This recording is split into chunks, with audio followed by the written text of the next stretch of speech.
we're here. And now I get to share my best friend with the whole world.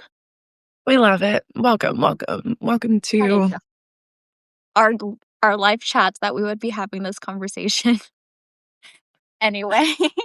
FaceTime to the public. It is. Been called FaceTime. So FaceTime. we just have to remember that it is to the public. That's the danger zone of forgetting. But I mean, oh no. We have there we go. We're already on the technical difficulties, but we have I feel like we're like on year 4 of just FaceTiming throughout the day. Yeah. And just chatting. Year 4, 5, 6? No. Like, no, it's like 6. Okay. Yeah. Because that was like Oh, because Ralph, you or like so or maybe you're 5. We can go with 5. no, because Ralph was 5 and you're his godmother. You're 6. Year But for 2 for of y'all who course. don't know, Adriana is friend that well, she other than being my best friend and the godmother to my dogs, she runs the Age Edit over on Instagram and all the social media things. And you've hit 120,000 followers this year, which was huge. True. No, This year, that was or last year. It was last year. No, like 140. You're at 140 now? No, then it went down. From just It was like losing 137 though, but the point okay. is The point is, 140. like, literally a year and a half ago, you were at, like, 20. 40. I was at 20 a year and a half ago, and then boom, it was 40 like overnight, and then boom, it was like 140 over the another one night. It's crazy. It's crazy how fast that happened. But what people also I feel like the misconception is around, "Oh, that just happened so fast." You've been in this space for a million And years, just like I have. A decade. I've been in it a little bit over a decade, but still, I feel like mhm. it just and it also doesn't guarantee things. And I kinda wanna talk about that because in theory, someone looks at your Instagram account and sees 140,000 followers, and I think people's assumption who are not in the industry are just like, "Oh, you have it made. You're like a millionaire now." Mhm. Mhm. And they just think it's just you have all these, like Dollars, but yeah, like literal dollars, not like, "Oh, you're making money now." Like, if you have this, then you must have this. exactly. That. And even with me, I'm at, like, 20, which feels like peanuts compared to that, but people will still be like, right now, "Oh, just be a full-time influencer." Mhm. Mhm. And Once you hit 10, that's when they're like, "Well, why are you still working?" yeah, and Me. it's just like, there's so many other moving parts to things Mhm. because w in addition to being on the content creation side for so long, we also have worked on the corporate side for the 2 biggest influencer platforms in the world. So we've literally seen, like, Both. the paychecks that go out even to these creators. Like, you name a creator, I've se I Yeah. have done a deep dive into every earning they have, and I will never forget, at one of the companies we were at, one of the first, million-dollar creators had, like, 5,000 followers. It literally doesn't matter how many followers you have, I will die on this hill. Yep.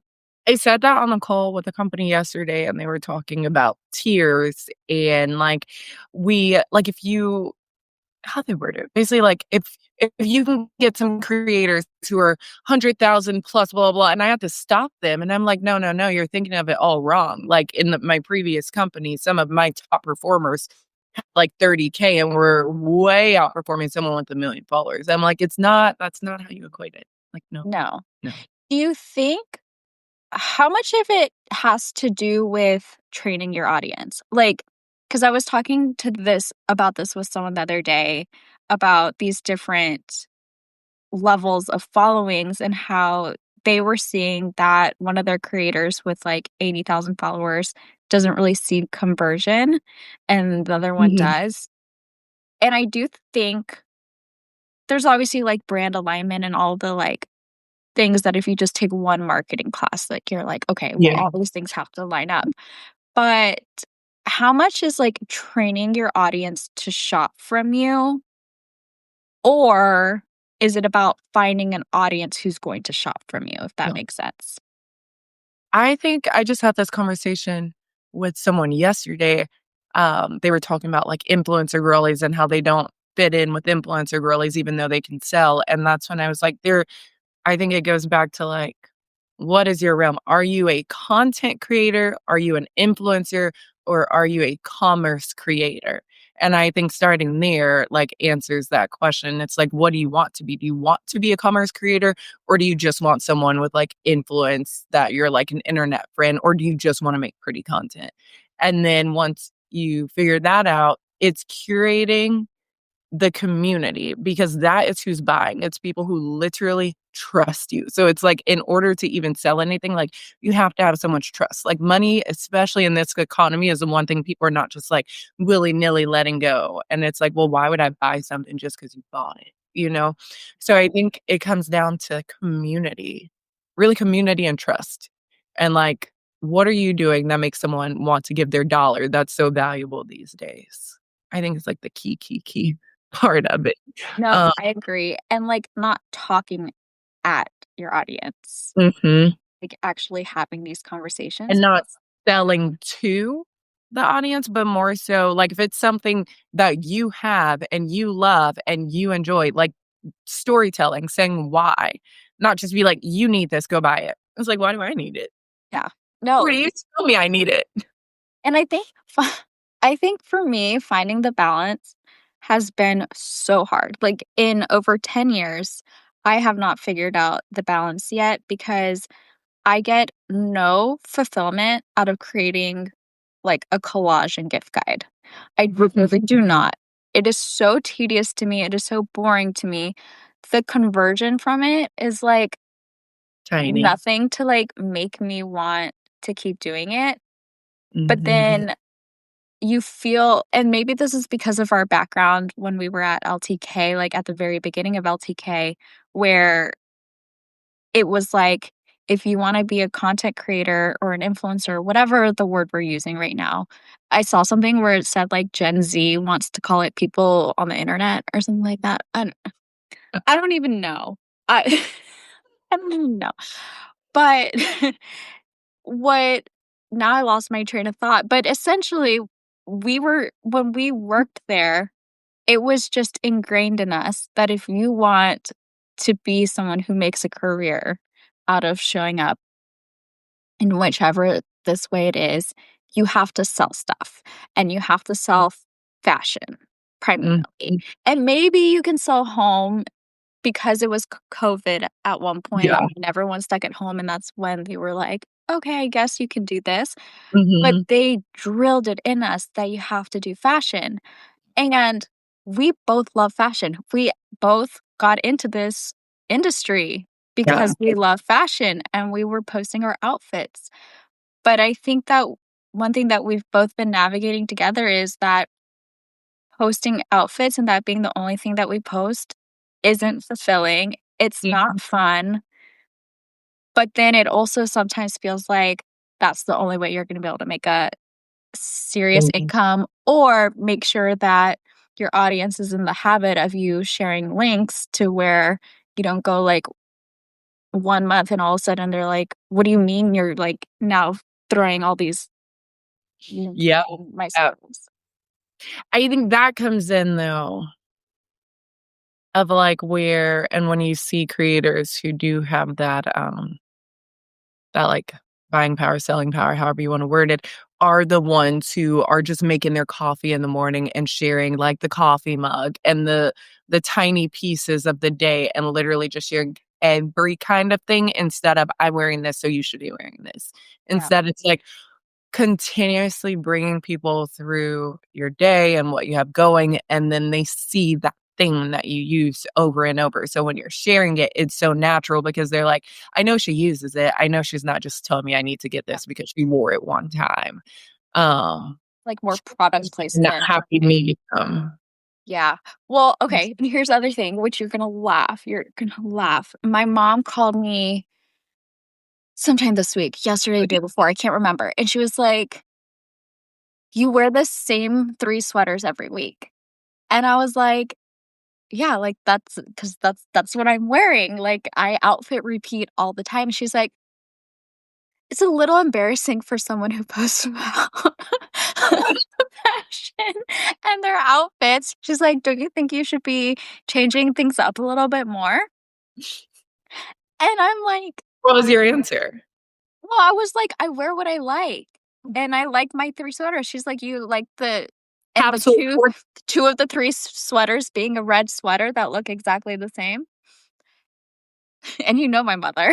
You know she Mhm, means this. mhm, She was mhm. like, "This is embarrassing. Can you please go buy yourself some sweaters?" And but the Yeah. thing is, and this goes back to, like, a lot of the burnout or in a lot of ways, what kinda kills part of the industry is that I, as a consumer, find it so uninteresting to watch people unbox 20 Amazon sweaters every week and say that you need all these Well, sweaters and all these leggings. I find it so uninteresting. I think everyone dresses the same now. Remember, like, 10, 11 years ago when the fashion girlies all, like, had the each one, you could define their style. yeah.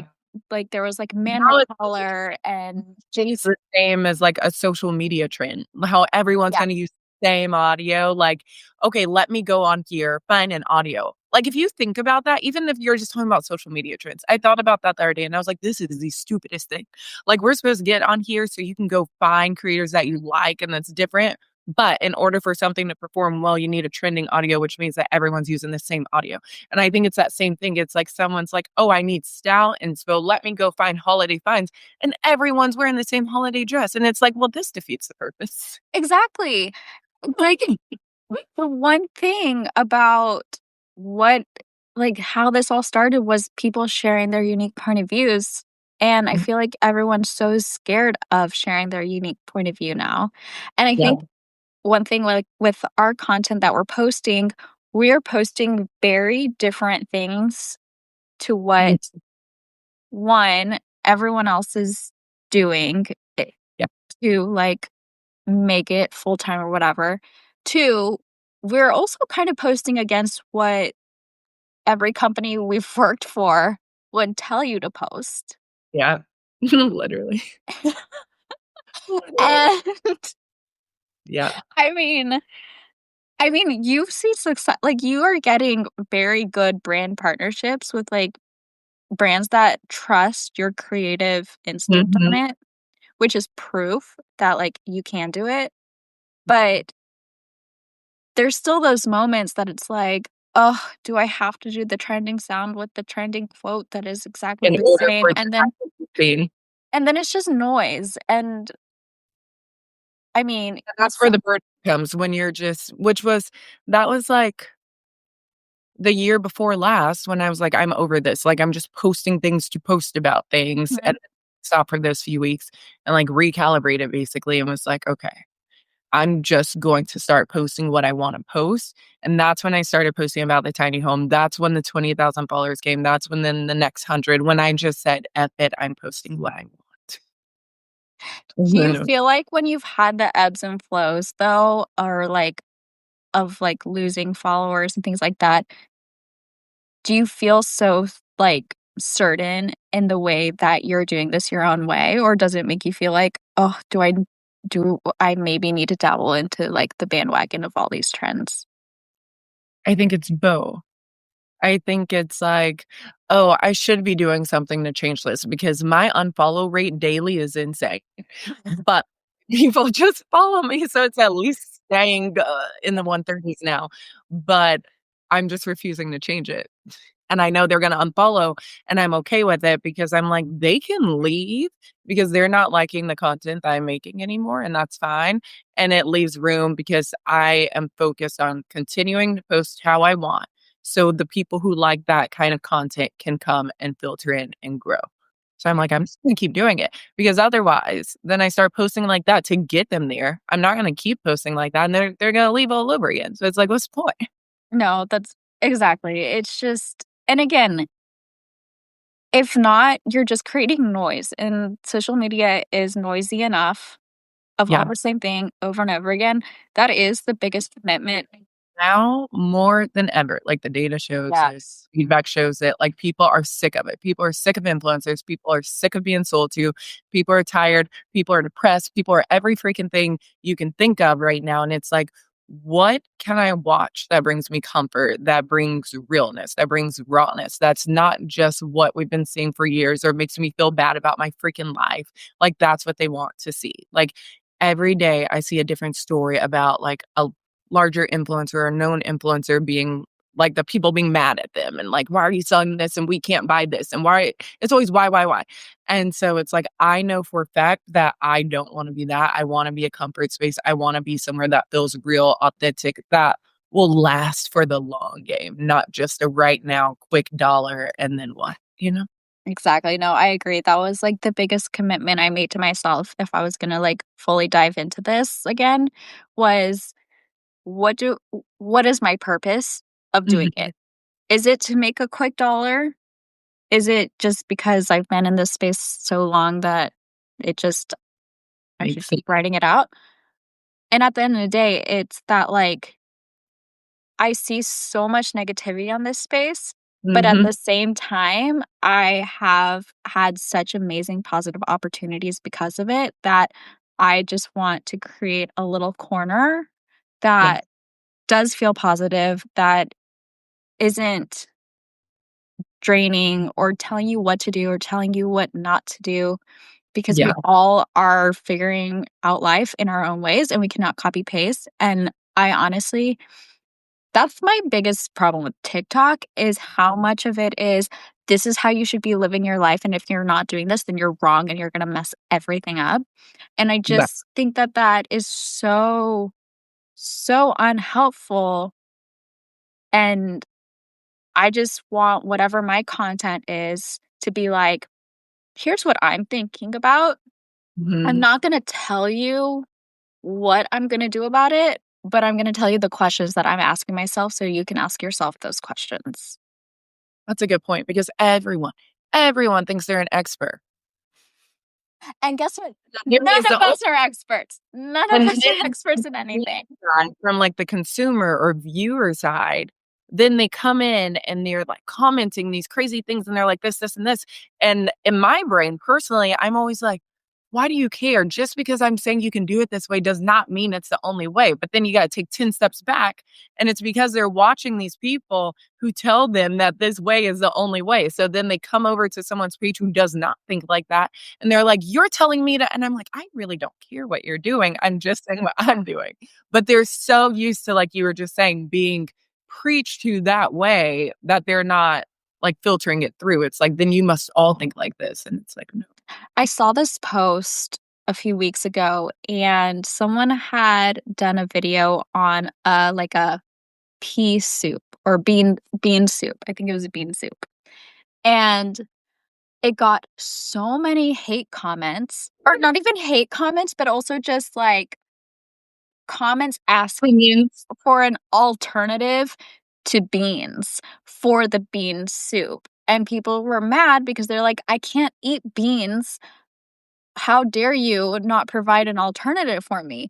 And the recipe is literally a bean soup. But like, And it's like, you what? could just scroll in when you saw it say bean soup, and then go ask chat or Google or somewhere for a similar soup. Like, it's very simple. And like, people were feeling personally attacked. I don't eat nuts.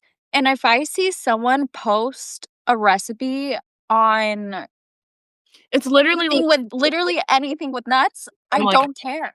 "Remember that day you Yeah. posted the cookie thing?" And I was looking at Yeah. him like, "Okay, so I'm not gonna use those nuts." but I wanna make this. It doesn't mean I can't make the recipe. It's like, okay, not gonna use those. But Or I mean it also doesn't mean that, like, you can't just scroll past it and be like, "This isn't for me," and that's okay. But I think that how with just these, like, 10-second short form clips, it's like we're as a society, we've absorbed it as this information that is on my phone, because it's on my phone, must be only for for me. me. Exactly. And it's also, like, the sense of entitlement.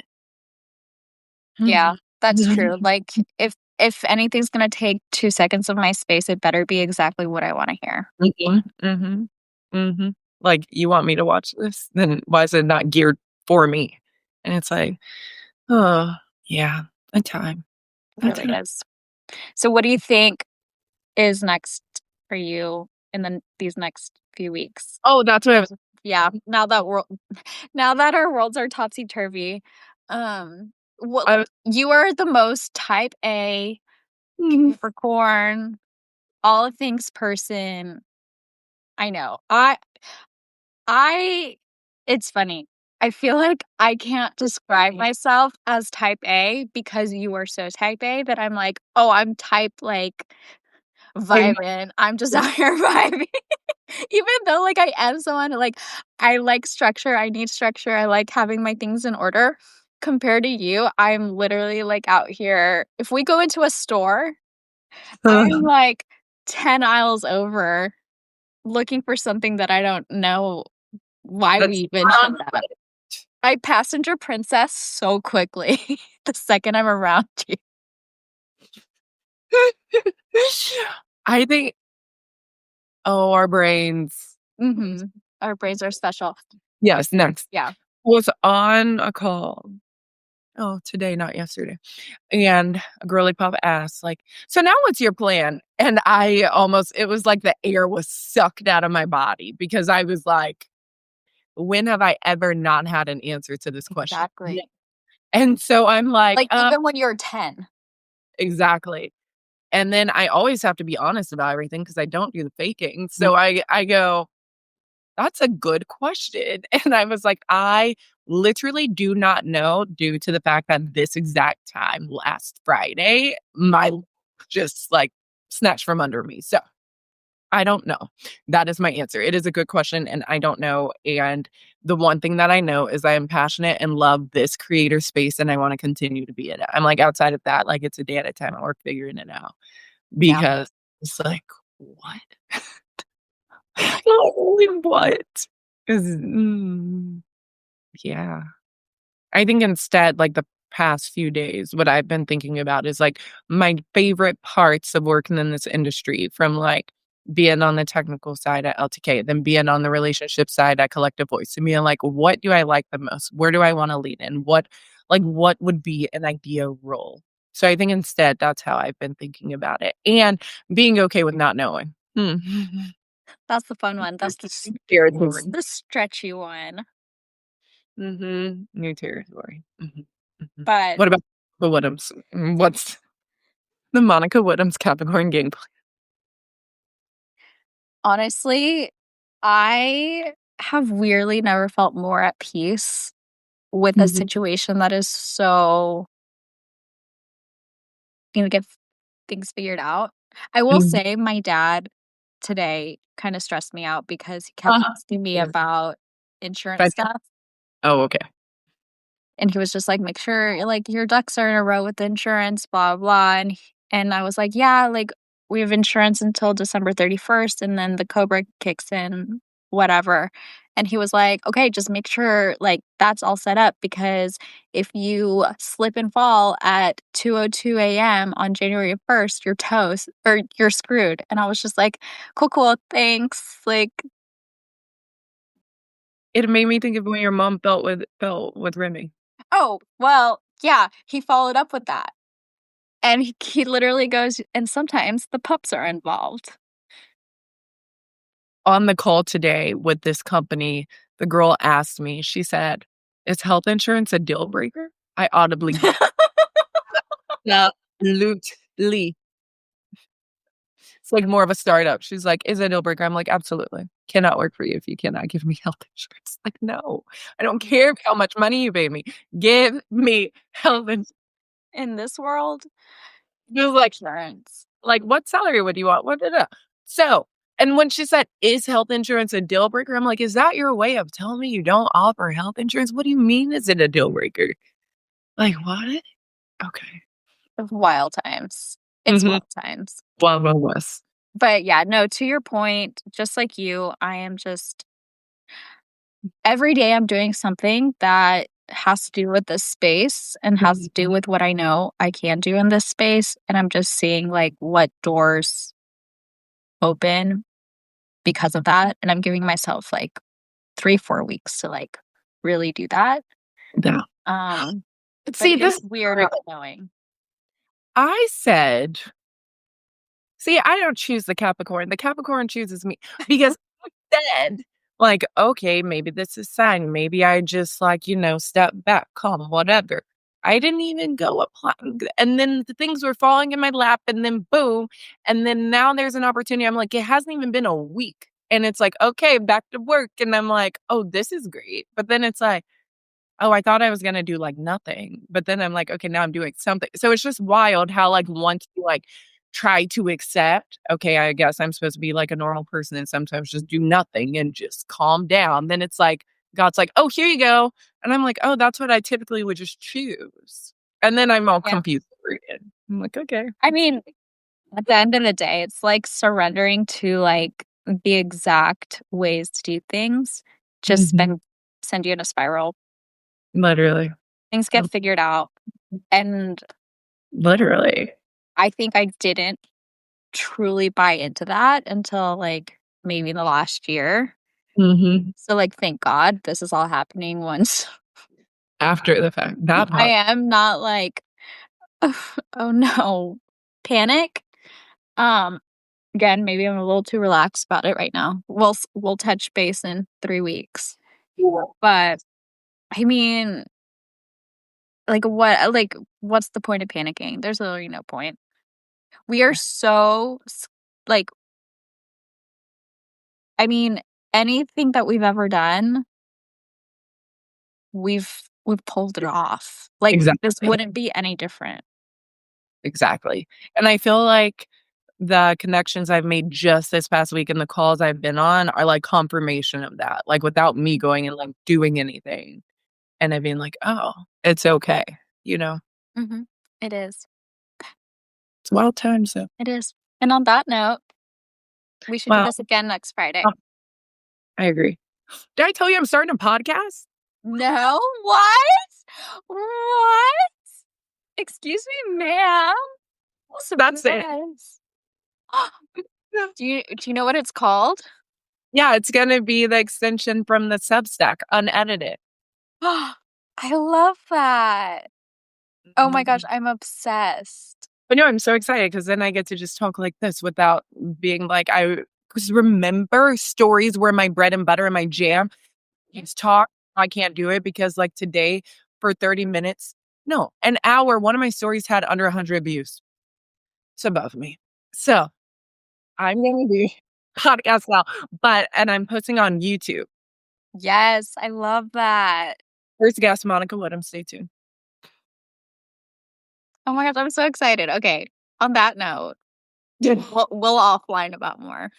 deal. I'm excited. Yeah. Thanks for the bell. Bye. Bye.